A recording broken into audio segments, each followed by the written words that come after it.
Hello बच्चों, मैं नीरज अग्निहोत्री यहाँ पर अक्षर एजुकेशन सेंटर में आपका स्वागत करता हूँ। और देखिए, आज हम वही चैप्टर सेकेंड का जो सेकेंड पार्ट है उसे समझने की कोशिश करेंगे। इस चैप्टर में देखिए, फर्स्ट जो पार्ट था उसमें मैंने बहुत सारी चीज़ें आपको एक्सप्लेन कर दी थी।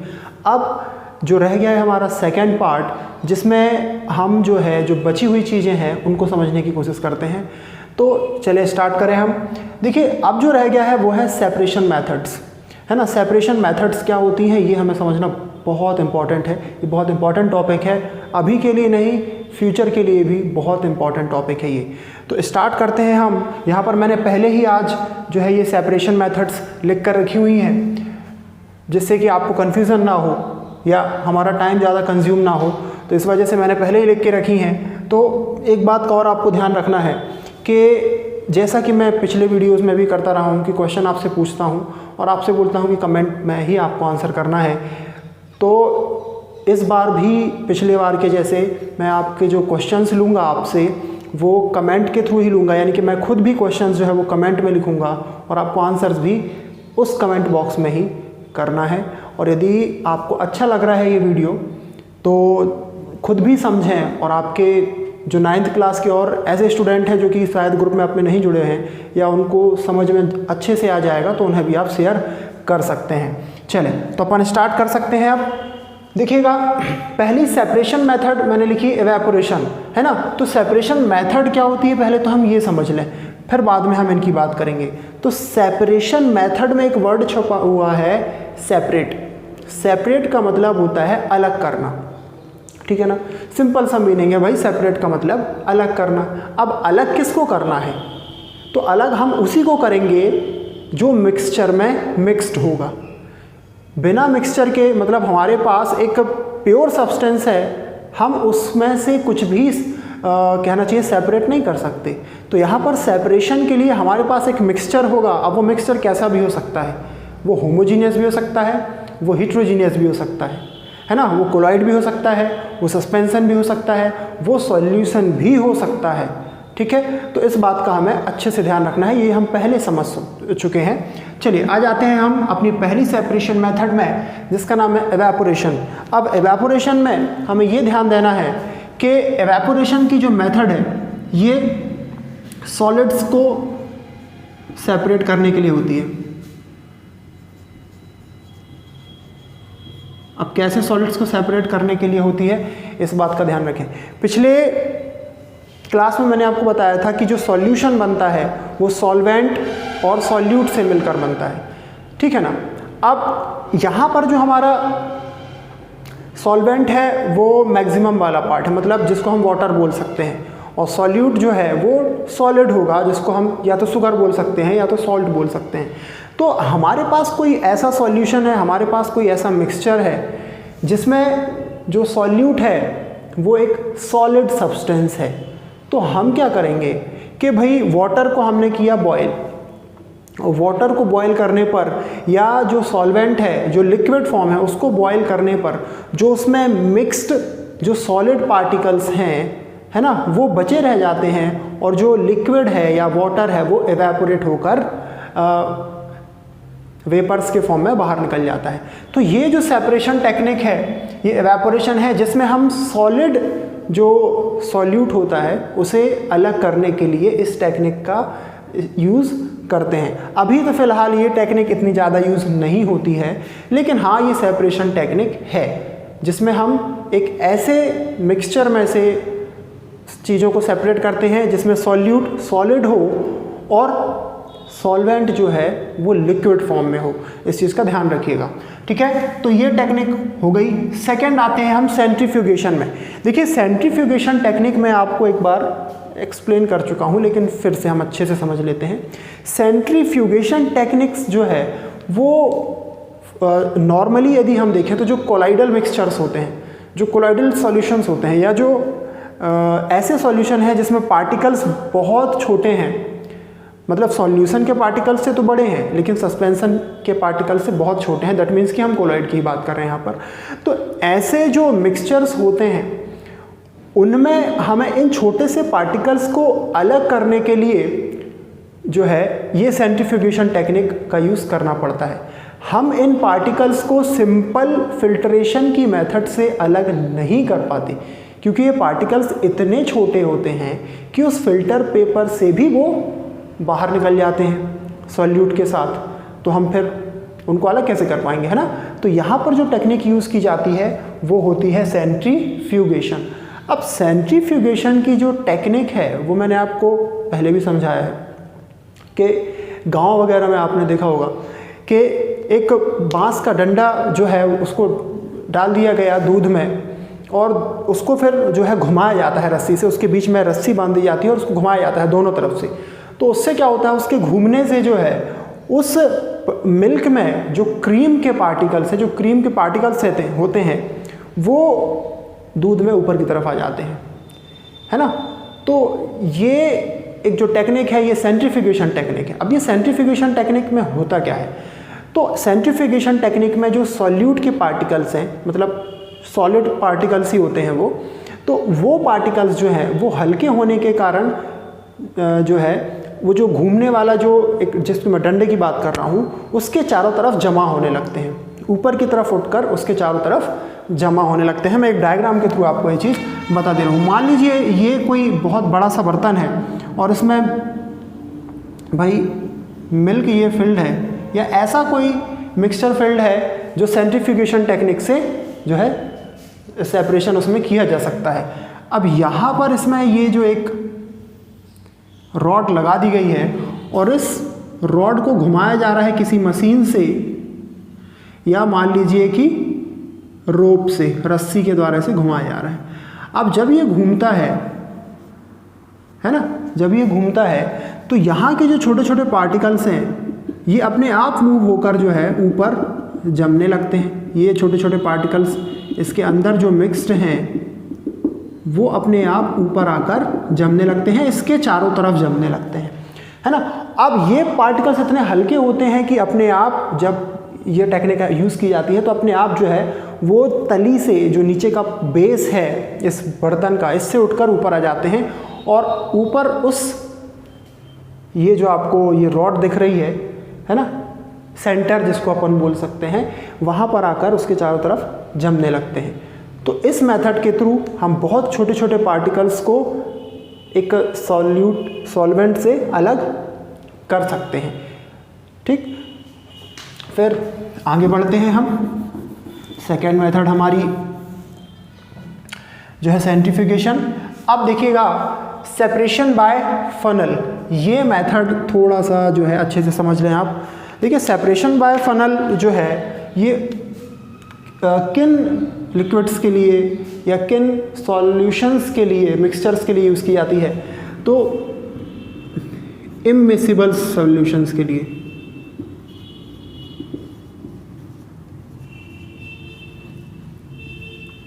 अब ये इम्मिसिबल सॉल्यूशंस क्या होते हैं, है ना। तो देखिए इम्मिसिबल सॉल्यूशंस का मतलब होता है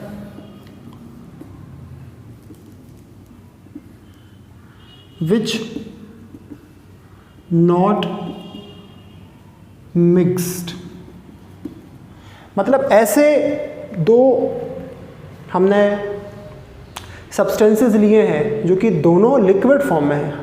ठीक है, दोनों लिक्विड फॉर्म में है। वाटर ले लिया और ऑयल ले लिया, ये दोनों लिक्विड फॉर्म में है, लेकिन ये दोनों मिक्स नहीं होते हैं। आपको भी मालूम है कि जब वाटर के ऊपर आप ऑयल को, है ना, मिक्स करते हो, मिलाते हो, तो ऑयल की जो लेयर है वो वाटर के ऊपर ही जमी रहती है। ठीक है, तो यहाँ पर हम सेपरेशन बाय फनल में ऐसे एलिमेंट्स को लेते हैं या ऐसे मिक्सचर को लेते हैं जिसमें जो सॉल्यूट और सॉल्वेंट हैं वो मिक्स्ड नहीं हो सकते। ठीक है, समझ रहे हैं आप। और यहाँ पर दोनों ही जो सॉल्यूट और सॉल्वेंट होंगे वो लिक्विड फॉर्म में होंगे, इस बात का भी आपको अच्छे से ध्यान रखना है। अब होता ये है कि सेपरेशन बाय फनल मेथड में, एक फनल का एक डायग्राम में बना के आपको बता देता हूँ।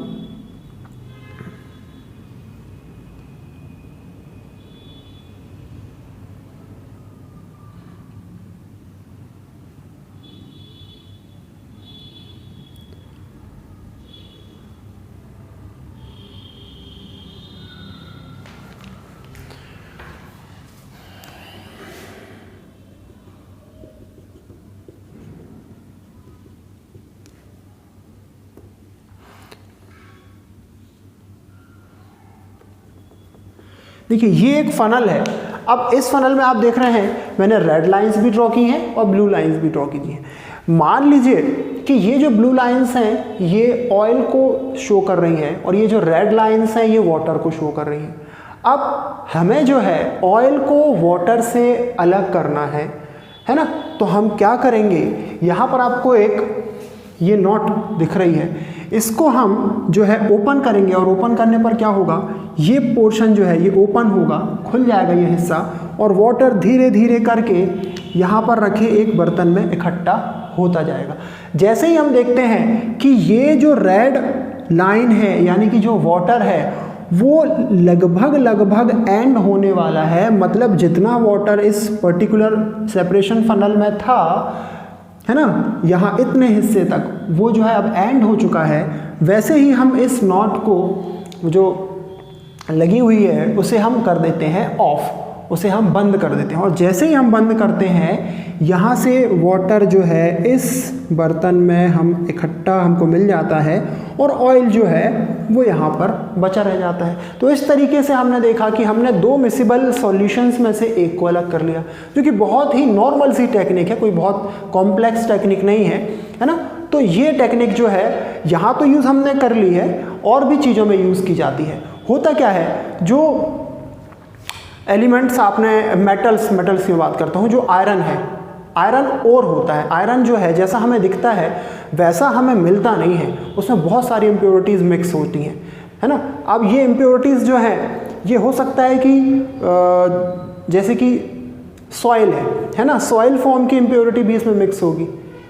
तो हमें करना क्या है कि उस सॉइल को या उस इम्प्योरिटी को हमें अलग करना है। तो हम क्या करेंगे कि सेपरेटिंग फनल जो टेक्निक है उसमें हमारे पास जो आयरन हमको मिला है उसको वाटर के ऊपर हम यूं करके रख देते हैं। अब थोड़ा देर रखे रहने के बाद उस आयरन में जो कहना चाहिए कि जो इम्प्योरिटीज़ हैं जो वाटर में नीचे की तरफ जाकर जम जाती हैं, उन्हें जो है वाटर अलग कर देता है यहाँ से, किससे, आयरन से।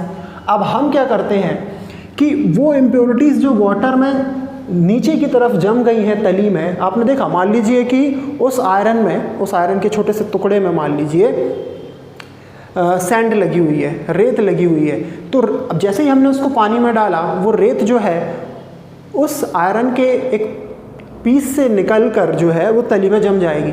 अब हमें अलग करना है उसको, तो हम क्या करें, यहाँ से इस नॉट को ओपन करते हैं और धीरे धीरे करके ये जो उसमें रेत है पानी में वो नीचे की तरफ गिरती जाएगी और जैसे ही वो पूरी रेत गिर जाती है हम अपने उस आयरन पीस को अलग कर लेते हैं। तो ये भी एक टेक्निक है और ये भी इसका एक यूज़ है जो आप समझ गए होंगे। तो चलें फिर से हम आगे बढ़ें, अगली टेक्निक हम देख लेते हैं। अब अगली टेक्निक है सब्लिमेशन। अब देखिए सब्लिमेशन क्या है भाई, सब्लिमेशन का नाम बहुत सुना है हमने अभी पिछले 1-2 क्लासेस में, और सब्लिमेशन एक है भी बहुत अच्छी प्रोसेस और बहुत इंपॉर्टेंट टॉपिक भी है ये आपकी फर्स्ट और सेकंड चैप्टर का। तो देखिए सब्लिमेशन में हमने ये देखा था कि सब्लिमेशन में हम उस सब्सटेंस की बात करते हैं, या ये टेक्निक ये कहती है कि भाई कोई ऐसा सब्सटेंस जो कि सॉलिड फॉर्म का है वो डायरेक्टली गैस फॉर्म में चेंज हो जाता है without changing in liquid state, जैसे कि हम कैम्फर की बात कर रहे थे, ठीक है। तो ये टेक्निक जो है हमें ऐसे ही 2 सब्सटेंसेस के बारे में बताती है कि मान लीजिए, इसको मैं रफ कर देता हूँ, हमारे पास कैम्फर मतलब कपूर, हमारे पास जो है कैम्फर एंड सॉल्ट का मिश्रण है, ठीक है। हम कपूर लेकर आए और हमने उसमें गलती से जो है सॉल्ट मिक्स कर दिया, हमको ध्यान ही नहीं था। अब हमें उसे अलग करना है, अब हम कैसे अलग करें, हमें नमक अलग चाहिए, कैम्फर अलग चाहिए, है ना। या हमारे पास कैम्फर का कोई यूज़ नहीं है, हमें नमक ज़रूरी है चाहिए। तो हम क्या करते हैं कि सब्लिमेशन की प्रोसेस को यहाँ पर अप्लाई करते हैं। अब सब्लिमेशन की प्रोसेस में होता क्या है कि आपको भी पता है कि जब कपूर को जो है आग में डाला जाता है ना, फ्लेम में जब उसको रख दिया जाता है तो वो जो है वो वॉश्ड आउट हो जाता है गैस फॉर्म में, है ना, अपने एनवायरनमेंट में है जो वो घुल जाता है, गैस फॉर्म में कन्वर्ट होके। तो यहाँ पर क्या होगा कि सब्लिमेशन प्रोसेस में जैसे ही हम इस कैम्फर और सॉल्ट के मिश्रण के एक मिक्सचर को हम किसी, मान लीजिए हमने किसी यूटेंसिल में रख दिया, हमने किसी बर्तन में रख दिया और फिर उसको जो है एक फ्लेम के ऊपर लेकर गए, मतलब आग के ऊपर लेकर गए, और जैसे ही टेम्परेचर बढ़ता है तो ये जो कैम्फर है सॉलिड फॉर्म में वो डायरेक्टली जो है धीरे धीरे धीरे करके गैसियस फॉर्म में कन्वर्ट होकर जो है वो वॉश्ड आउट हो जाता है या हमारे एनवायरनमेंट में मिक्स हो जाता है और हमें जो है प्योर सॉल्ट मिल जाता है। तो सब्लिमेशन की जो प्रोसेस है वो केवल उन सब्सटेंसेस के लिए है जो कि सॉलिड स्टेट से डायरेक्टली गैसियस स्टेट में कन्वर्ट हो जाते हैं। इस चीज़ का आपको ध्यान रखना है, ठीक है। और किसी भी सब्सटेंस के लिए आप सब्लिमेशन की प्रोसेस को अप्लाई नहीं कर सकते। चलिए आगे बढ़ते हैं। अब है क्रोमेटोग्राफी। क्रोमेटोग्राफी एक बहुत ही एडवांस टेक्निक बन चुकी है अब। पहले हालांकि इतनी एडवांस टेक्निक नहीं थी लेकिन अब ये टेक्निक जो है वो बहुत एडवांस बन चुकी है। चलो देख लें जरा इसको, क्रोमेटोग्राफी है क्या। देखिए क्रोमेटोग्राफी में आपको यहाँ पे एक वर्ड दिख रहा होगा क्रोमा, ये ग्रीक वर्ड है क्रोमा। यहाँ पर सी नहीं था पहले, यहाँ पर के था। क्रोमा, क्रोमा का मतलब होता है कलर, ठीक है ना। क्रोमा का मतलब होता है कलर। मतलब ये जो टेक्निक है ये बेसिकली करती ये है कि हमारे पास कोई एक सॉल्यूशन है, उसमें दो या दो से ज़्यादा कलर्स का मिक्सचर है, तो हमें उन कलर्स को अलग अलग करना है। तो ये जो टेक्निक है बेसिकली उन कलर्स को डिफ्रेंशिएट करने में, उन कलर्स को अलग अलग करने में हेल्प करती है। अब कैसे करती है ये चीज़ आप देख लीजिएगा, ये चीज़ मैं आपको समझा देता हूँ। देखिए हुआ क्या, मैंने हमारी जो, मान लीजिए हमारा जो कहना चाहिए जो जेल पेन होता है ना, या कहना चाहिए मार्कर है, मान लीजिए मैंने मार्कर से क्या किया, एक फिल्टर पेपर है। चलिए एक्सप्लेन कर देता हूँ डायग्राम के थ्रू। ये एक मैंने ग्लास लिया, अब इसमें मैंने एक फिल्टर पेपर रखा। इस फिल्टर पेपर के ऊपर यहाँ पहले तो इसके नीचे जो है एक लाइन ड्रॉ की मैंने, फिर इस फिल्टर पेपर के ऊपर जो है मैंने एक इस मार्कर से मान लीजिए एक लाइन बना दी या एक पॉइंट ऐसा ड्रॉ कर दिया, और इसी ग्लास में मैं धीरे धीरे पानी का लेवल बढ़ाते जा रहा हूँ। वाटर का लेवल पहले इतना था, फिर ये इतना हुआ, और धीरे धीरे करके मैंने ये जो है वाटर का लेवल इसके ऊपर, इस फिल्टर पेपर के ऊपर लेकर आया। अब होता ये है कि ये इसमें जो इंक डली होती है, या जो जेल पेन में जो इंक होती है, या जो इंक पेन में इंक होती है, वो एक्चुअल में सिंगल कलर ना होकर वो एक या एक से ज़्यादा कलर्स का जो है एक कॉम्बिनेशन होती है। अब वो कलर्स कोई भी हो सकते हैं, है ना। ज़रूरी नहीं है कि ब्लू पेन चल रहा है तो वो उसमें केवल ब्लू कलर ही मिक्स्ड हो। उसको उस कलर में चेंज करने के लिए हो सकता है कि दो या दो से ज़्यादा कलर्स को मिक्स किया गया हो, ठीक है ना। तो यहाँ पर इस पॉइंट को, ये जो पॉइंट है जो हमने इस मार्कर से बनाया था, उस पॉइंट में जो है जो भी कलर मिक्स्ड हैं, ये वाटर क्या करता है, उन कलर्स को पहले तो अलग अलग कर देता है। अब जो कलर वाटर में पहले मिक्स होता है ना, जो जल्दी से मिक्स हो सकता है वाटर में, वो वाटर के साथ चढ़कर ऊपर तक आ जाता है और वाटर में मिक्स हो जाता है, और दूसरे कलर्स, जो दूसरा कलर बचा हुआ है वो उससे अलग हो जाता है, ठीक है। तो ये टेक्निक है क्रोमेटोग्राफी, जिसमें एक सॉल्यूशन में या एक मिक्सचर में प्रेजेंट एक या एक से ज़्यादा कलर्स को डिफ्रेंशिएट करने के लिए यूज़ किया जाता है इस टेक्निक को, ठीक, समझ गए होंगे आप। अब एक चीज़ मैं आपको बता दूं कि जो हम मार्कर की इंक देखते हैं, या हम जो जेल पेन की इंक जो हम देखते हैं, या डॉट पेन की जो इंक होती है, उसमें जो कलर होता है वो एक्चुअल में डाई होता है। डाई मतलब पाउडर फॉर्म में होता है। उसको एक लिक्विड में मिक्स करके इंक फॉर्म में कन्वर्ट किया जाता है, ठीक है। तो ये क्योंकि एक डाई है, पाउडर है, इस वजह से ये वाटर के साथ जो है पाउडर फॉर्म में जो दो कलर मिक्स्ड हैं वो अलग हो जाते हैं, ठीक है। ये टेक्निक है क्रोमेटोग्राफी। अब देखिए, अब हम बात कर लेते हैं डिस्टिलेशन प्रोसेस की। डिस्टिलेशन प्रोसेस क्या है? इतना हम कर चुके हैं अभी। देखिए डिस्टिलेशन प्रोसेस जो है ये मिसिबल लिक्विड्स के लिए है।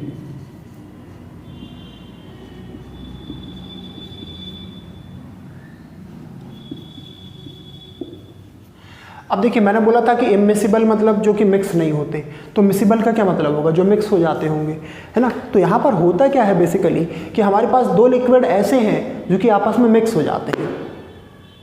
क्या हो जाते हैं, मिक्स हो जाते हैं और एक सॉल्यूशन बना लेते हैं।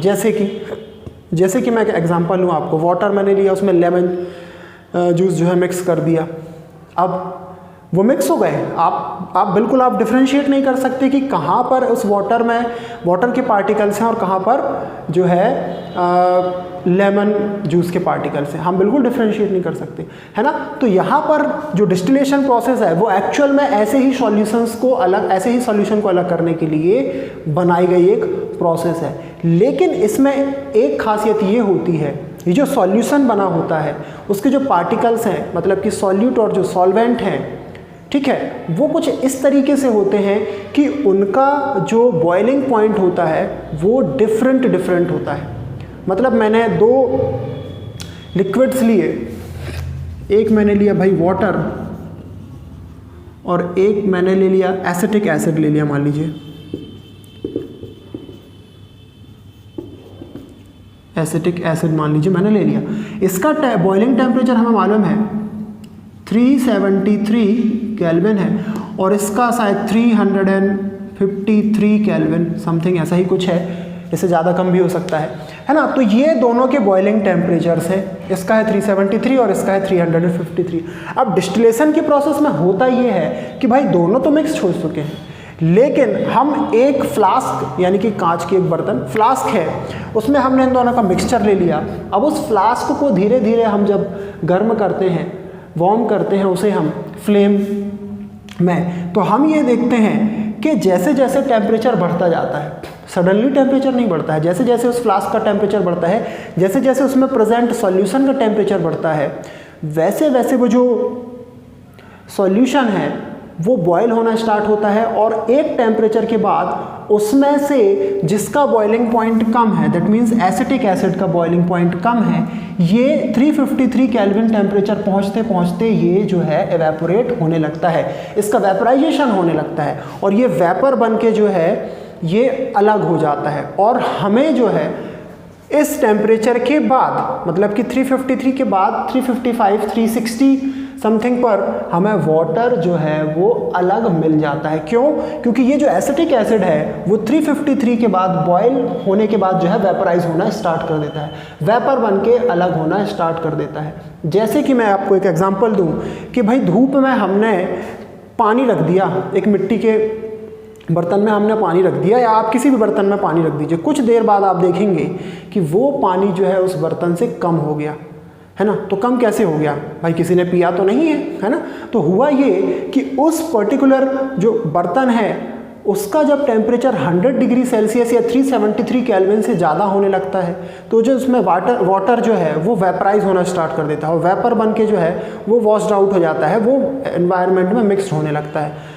तो वाटर था जो वेपर बन गया, अब जितना वाटर वेपर बन गया है वो तो कम होगा ही, है ना। सेम यही चीज़ यहाँ पर होती है कि ये जो एसिटिक एसिड है ये 353 केल्विन पर एवेपोरेट होना स्टार्ट कर देता है और धीरे धीरे कर कर ये पूरा का पूरा एवेपोरेट हो जाता है। तो हमें जो एक पार्टिकल मिलते हैं वो केवल वाटर के पार्टिकल्स होते हैं।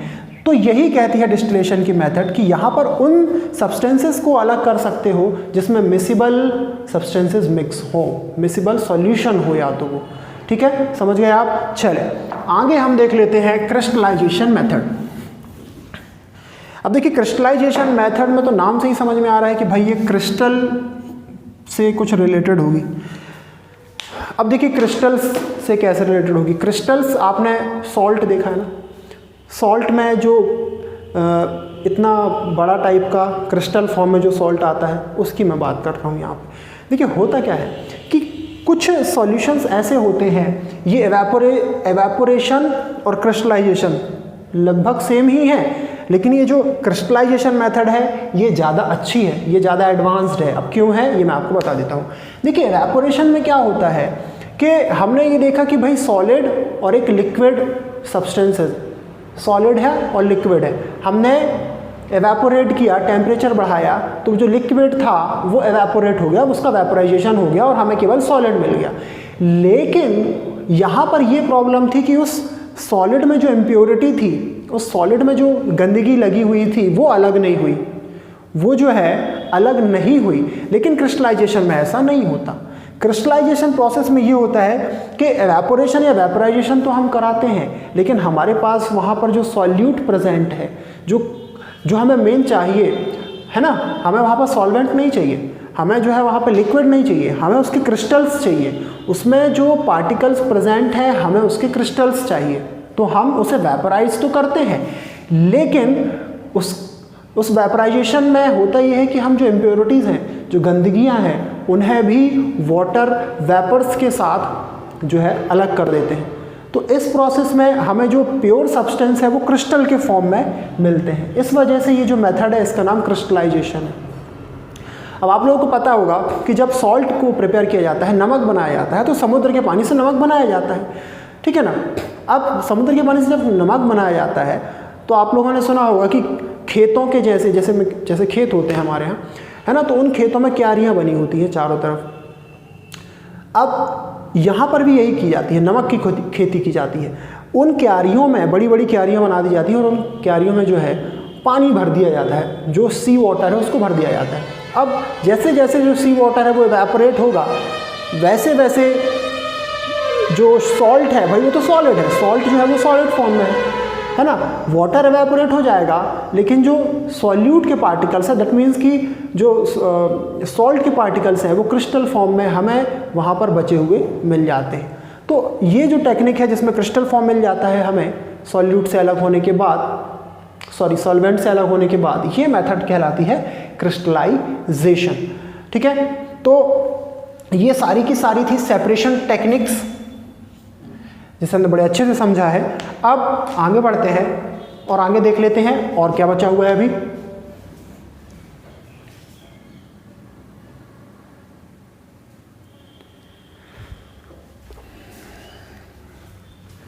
आगे हम देखते हैं अब क्या है और इसमें सेपरेशन मेथड्स इतनी ही थी। अब आगे हम देख लेते हैं भाई फिजिकल और केमिकल चेंजेस।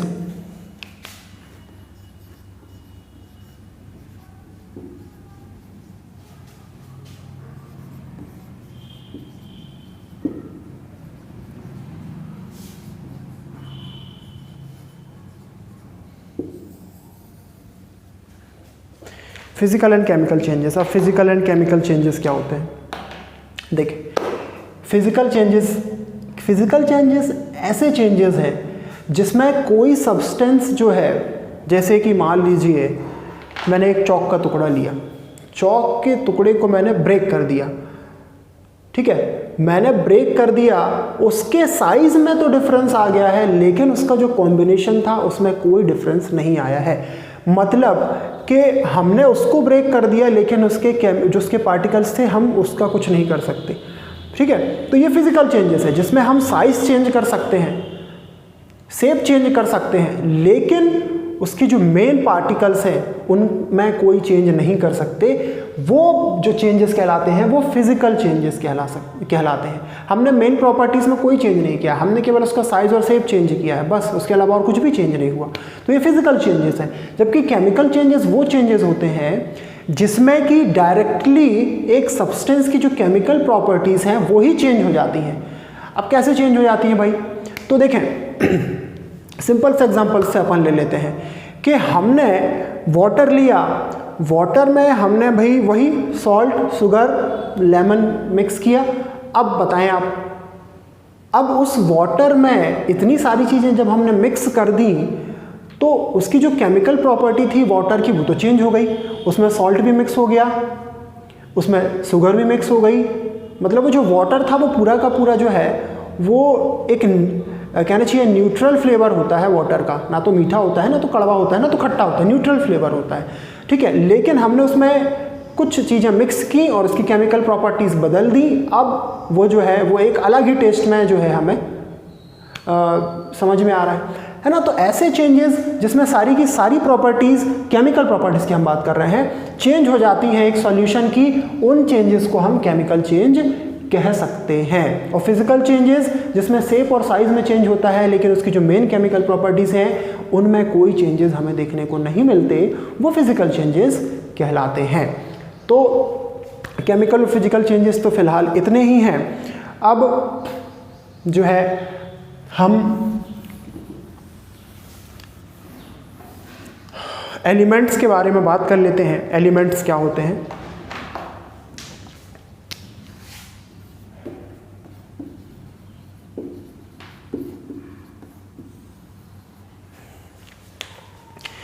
देखिए, एलिमेंट्स वो पार्टिकल्स हैं जो किसी भी सब्सटेंस में सबसे प्योर फॉर्म में प्रेजेंट होते हैं, ठीक है ना। एलिमेंट्स वो पार्टिकल्स हैं जो कि किसी भी सब्सटेंस में एक तो सिंगल फॉर्म में प्रेजेंट होते हैं और सबसे प्योर फॉर्म होता है। एलिमेंट जो वर्ड है इसका यूज सबसे पहले 17th सेंचुरी में,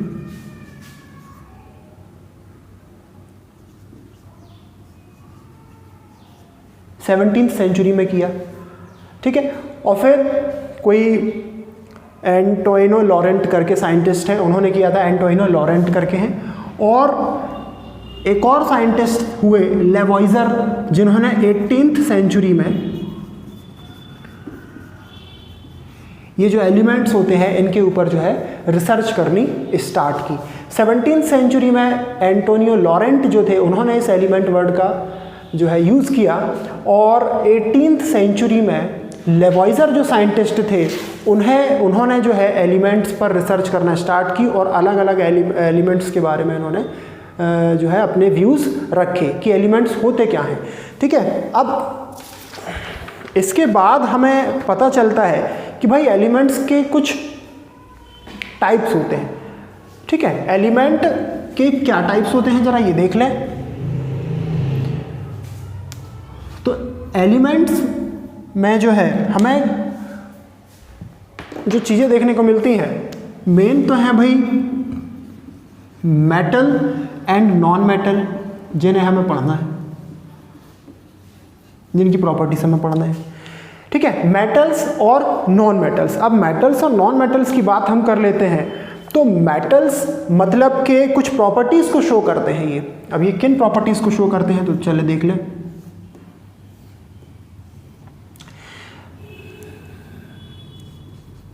मैं लिख देता हूं।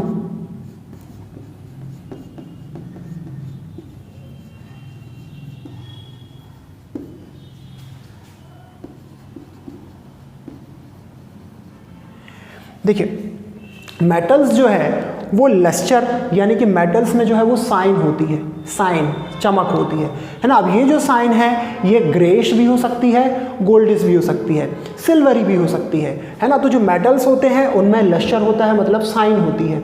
फिर मेटल्स डक्टाइल होते हैं, मतलब कि डक्टाइल का मतलब होता है कि उनको जो है हम हथौड़े से पीट कर उनकी थिन सीट बना सकते हैं, पतली पतली चादरें बना सकते हैं, जिसको हम बोलते हैं। मैलिएबल का मतलब है कि जो मेटल्स हैं उनको वायर के फॉर्म में कन्वर्ट किया जा सकता है, पतले पतले तार उनके बनाए जा सकते हैं। फिर सोनोरस का मतलब ये है कि जो मेटल्स हैं जब उनको चोट किया जाता है ना। मान लीजिए भाई मैंने एक आयरन का एक बहुत बड़ा सा पीस है, उसमें हमने छोटा सा कंकड़ मारा, उसमें से आवाज़ आती है, टन से आवाज़ आती है ना। तो ये जो प्रॉपर्टी है ये कहलाती है सोनोरस, मतलब कि जो मेटल्स होते हैं वो साउंड करते हैं, जब उनको टच किया जाता है या उनको हिट किया जाता है तो वो साउंड करते हैं, तो ये प्रॉपर्टी कहलाती है सोनोरस।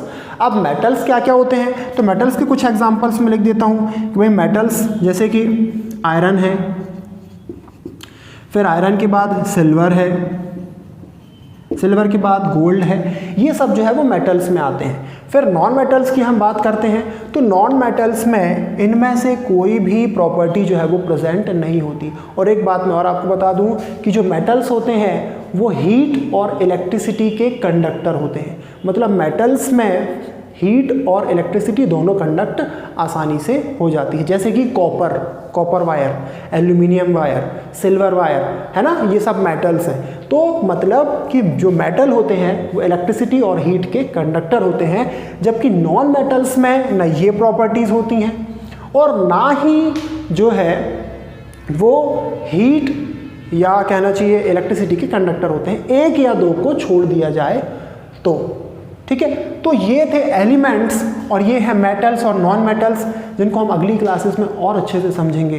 तो फिलहाल अभी के लिए इतना ही। तो देखें वीडियो और जो है इनको और अच्छे से समझें, और जो मैं क्वेश्चन पूछता हूँ आपसे कमेंट में उनके आंसर आप ज़रूर दें। ठीक है, जिससे हमें पता चलता है कि आप कितना सिंसियरली हमारी क्लास में अवेयर हैं, कितना सिंसियरली हमें देख रहे हैं, कितना सिंसियरली आप टॉपिक को समझ रहे हैं। तो अभी के लिए फ़िलहाल इतना ही, मिलते हैं नेक्स्ट क्लास में। जय हिंद, वंदे मातरम।